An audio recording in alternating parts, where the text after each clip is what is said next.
What it is, what it do, and how the hell are all of you? Yours truly, Petrov, fucking back with another mother lover. You already know the deal. Grab your smoke, grab your drink, and lock in with your boy, because we back with another round. This just the beginning. Now, this video to start with is definitely an interesting one in comparison to the other rounds. Tune in with your boy. Do the people on the left think we are? Fair question. I'm going to give you a fair answer. First thing to know about me, you're talking to a convert. I stopped voting Republican in 2016 because of Trump. I am not a far-left radical. Now, he's a convert. He didn't vote. He quit voting Republican in 2016 because he didn't like Trump.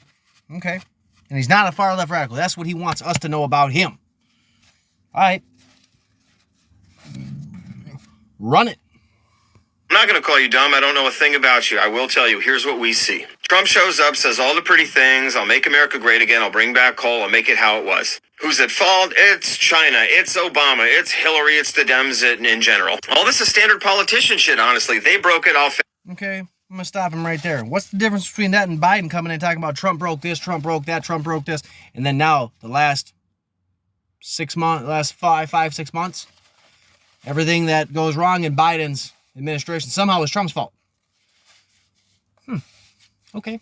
Standard politician shit. He came in and he said he was going to break it, fix everything that was broken, right? Okay. I give you that. He did.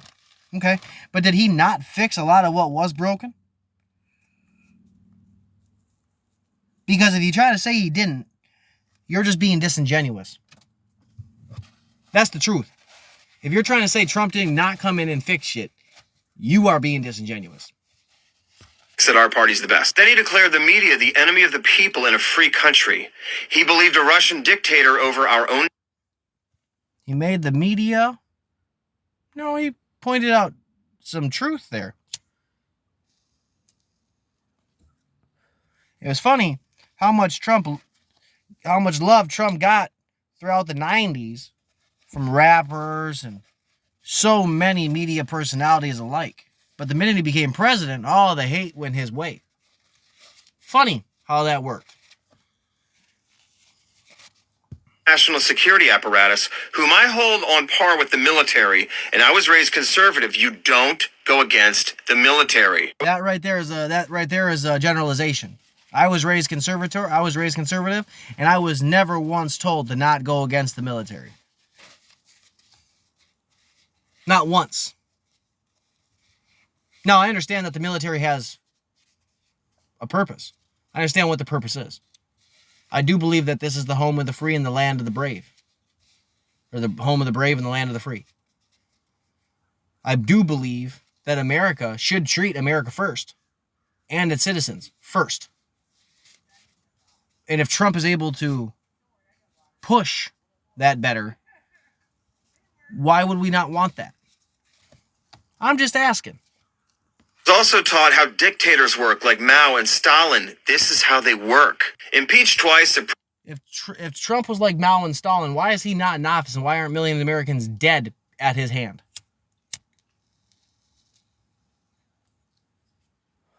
I think that's a good follow-up question that he might want to answer. Because if you're going to compare Trump and his bullshit impeachments to actual dictators such as Stalin and Mao, you better have some actual facts to back that shit up. Otherwise, again, you just look like an disingenuous prick. I'm just keeping it 1,000. Supreme Court rejected the results. He appointed 3 of them. Still the deep state. You lapped it up. Declares the election fraudulent before it happens, then says, give me money. And you do. How dumb. Now, that I'll say is a little funny. Trump, ran his little campaign and stuff all the way till he was out. And people donated. But to try to tell somebody that they shouldn't donate their money to him, what's the difference in someone donating to Nancy Pelosi after she lied about getting a blowout? Or Ilhan Omar after she was proven to have married her brother? Or AOC after she had chased Amazon out of New York? I mean, come on. You can play this game any which way you want. You can play whataboutism however the fuck you want. You can create straw mans however you want. And that's what he seems to be doing. This man asked why liberals think we're so dumb. This other fella decided he was going to go off on about why he thinks Trump is a piece of shit and why Trump is dumb and why he decided he was no longer going to vote Republican. Well, Trump can only run or be president for 8 years. He could have run again, probably might win, probably might lose. Who fucking knows? But the fact that you decided to say, I'm not a radical liberal, and then literally repeat how many radical liberal talking points really just blows me out of the water and makes me think, you're not a convert. You're saying you are, so you can appear as some kind of centrist person. I was raised conservative. Yeah, motherfucker, I know a lot of people that were raised conservative and are now radical motherfucking liberals, and you sound just like one. So again, why don't you just, I don't know, shut the fuck up and come up with some other talking points that maybe are a little bit, let's say, not so strongman and, let's say, whataboutism. Because you brought up how Trump backed up Putin over, he backed up our own people, our own military, our own national security. When? Is that like when Biden was in office with Obama and gonna play quid pro quo? Get the Ukrainian prosecutor out of there so his son gets to skate another one? I mean, do you really want to play this game where you talk about the deep state lopped it up? Is that really a game that you want to play? Because I don't think at the end of the day you're going to fucking win it. Especially when you add up all the shit that the Democrats have done throughout history in comparison to the Republicans. Because all the Democrats try to do is say, oh no, that was the Republicans. That wasn't us. That was not us. That was them. That was them. They were the KKK. We were not the KKK. No. Like, come the fuck on, dude. Let's, come on. Stay tuned for the next one. So this one's going to be a little bit different. This is about the cops. Now, whether you believe in police reform or not, that's not my debate here. My debate here is a young white man is getting manhandled by the cops. And the first thought comes to my head is, why not just comply? What led up to this point? That you got thrown on the ground and the cop had to crack you in the head with a fucking taser. At what point? And then does this stop the narrative that white people don't get manhandled by the cops? They don't get beat up by the cops? They don't get shot by the cops? Does this break that narrative or no? Let's run it.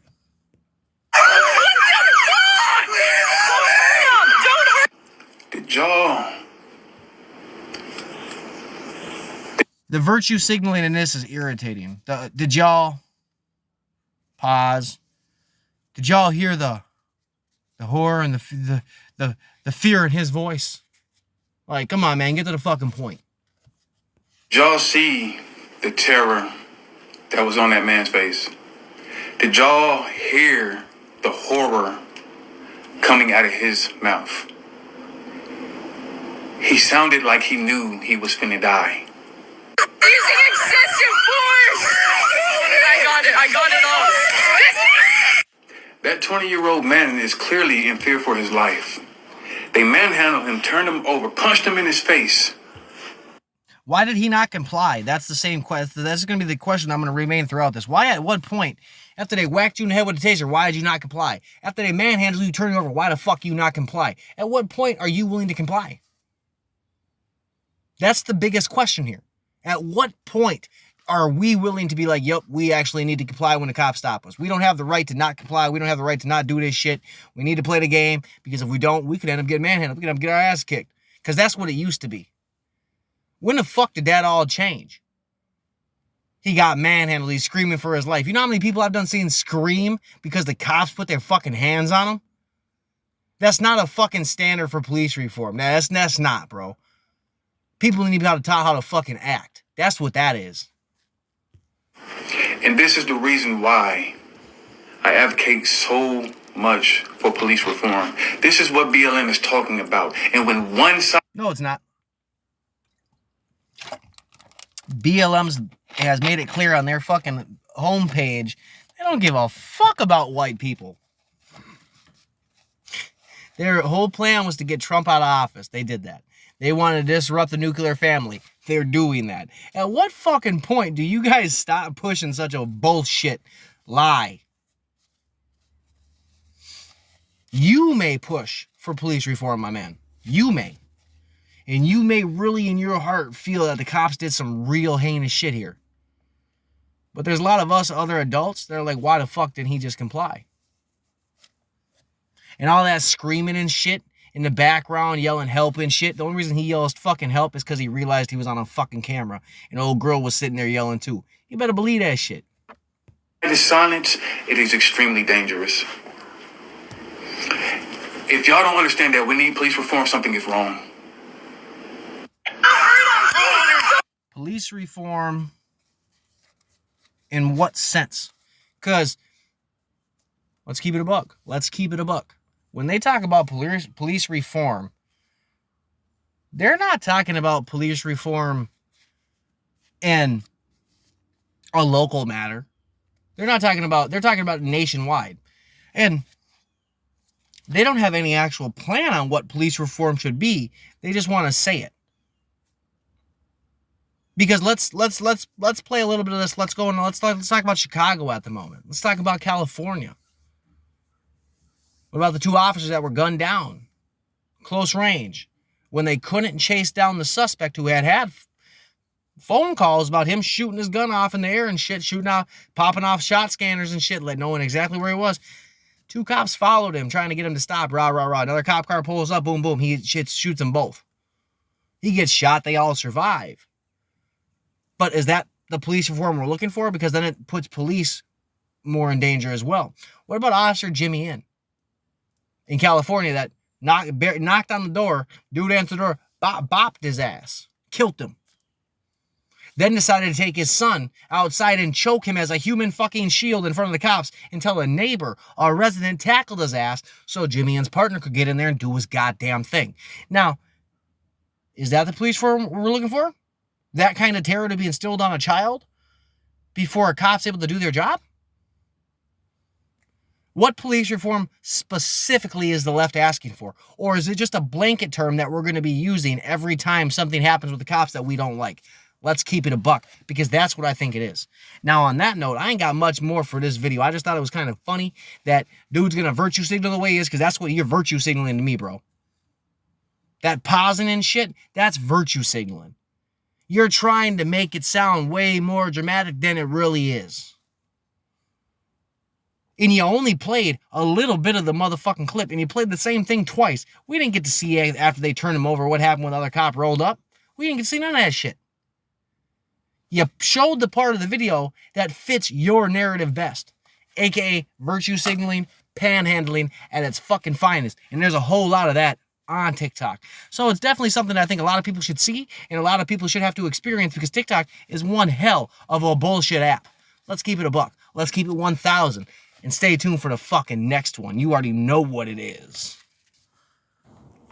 Now, in my experience, there's 2 things that liberals and conservatives can come together on quite easily. One of them is pedophilia, and how much we hate that shit.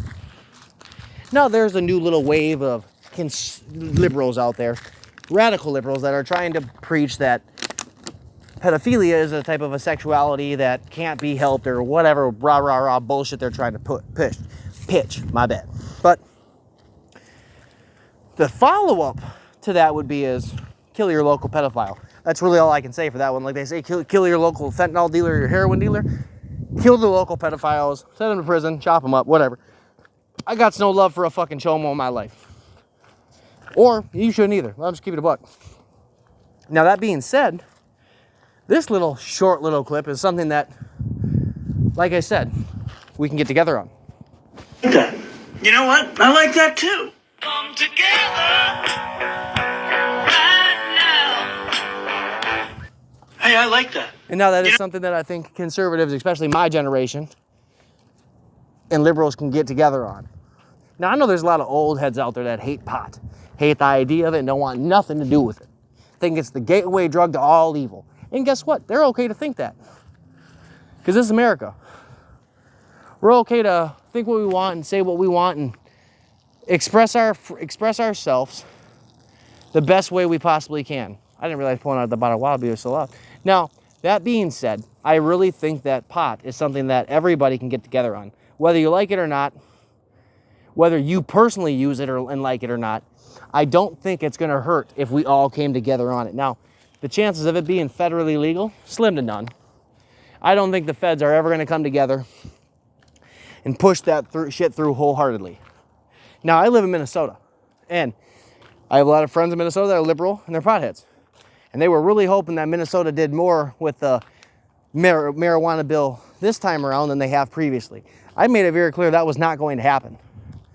And for a few reasons. The Republicans in Minnesota could just be assholes and decide that, you know what, fuck them. The Democrats have made us take loss after loss after loss after loss. Why give them a win? I wouldn't. If you made me take fucking 25 losses, I'm not giving you a fucking win. You know what I mean? So when I think of that and I see that, and I think a lot of other people, I think that you can get down by it, get hurt by it. You know, it's man, I just want my fucking plant to be free. Well, on the other hand, when we legalize it, look what else gets legalized. Oregon's got psychedelics legalized. I don't got a problem with mushrooms. I don't got a problem with acid. And if you listen to my shit, I don't care if you're a drug addict. I don't care if you like meth. I don't care if you like heroin. I don't care if you like fentanyl. I don't care if you like Adderall, Klonopin, Xanax, Valium. I don't give a fuck what your drug of choice is. As long as you don't impose the cost on me, I'm okay. As long as your addiction doesn't affect me or my family, I'm okay. And I know a lot of people, well, bro, it does affect your family. No, it really doesn't. If you're a tweaker and I don't know you, your life doesn't affect my life. But when we already have these free clinics out here that let you show up with your own dope, or you got clinics out here that, methadone clinics and Suboxone clinics, if you are on state state insurance, you're probably getting that shit for free at the taxpayer's cost.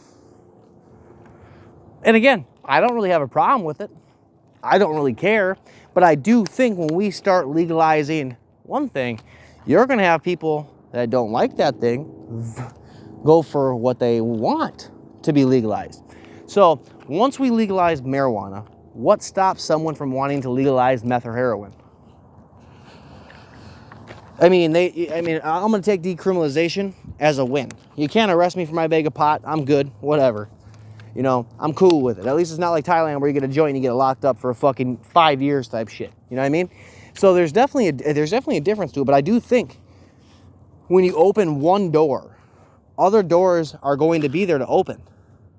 And that's where you give an inch, a mile gets taken. And I think that's in a lot of situations. That includes the pot argument. And that's coming from a stoner that loves pot. I love that stinky green plant. I love it. I'm not going to say it helps with my anxiety or depression because I really don't suffer from anxiety or depression. But I know there's people out there that do. I know there's people out there that they really have a hard time eating unless they get baked. And maybe it's because weed makes you hungry. Maybe it's because weed makes things taste so much better, in my opinion. You ever get really baked? Get you a nice cold soda. Get you a pizza in front of you. And I'm even talking about you health nut motherfuckers, because they got that cauliflower fucking dough and shit, bro. You can really make a healthy motherfucking pizza. Get your little water on the side, nice and cold, you know what I mean? But that's something just about that, you know what I'm talking about? Just something about that, just fire. Maybe it's the weed that makes it better. Maybe it's being high. I don't know. I just know weed makes things better. But I do think the more we legalize things, the more things become problematic. Because what really happens when you got someone that's 10 hits of acid deep and is seeing fucking dragons and shit and they can't see a clear face because they're so out of it? What about the tweaker that hasn't been asleep for a week because they've been riding that high? What about the heroin addict that went to the free site, got the free needle, the cleanup kit, and all that shit, went outside and overdosed because their heroin was spiked with a fentanyl? It's one door opens another. Every cause has an effect.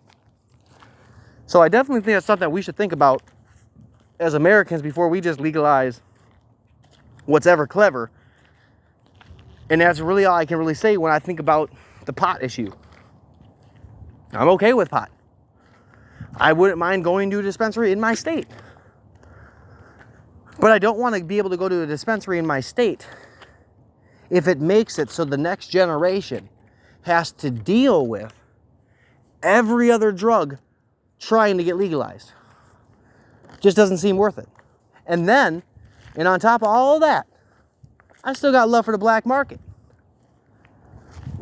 What about all the street dealers? The minute dispensaries pop up are no longer in business.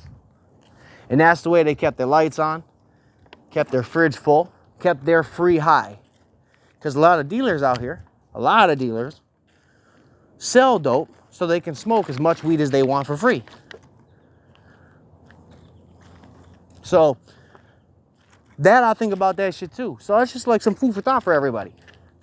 Definitely a crazy mix of a video between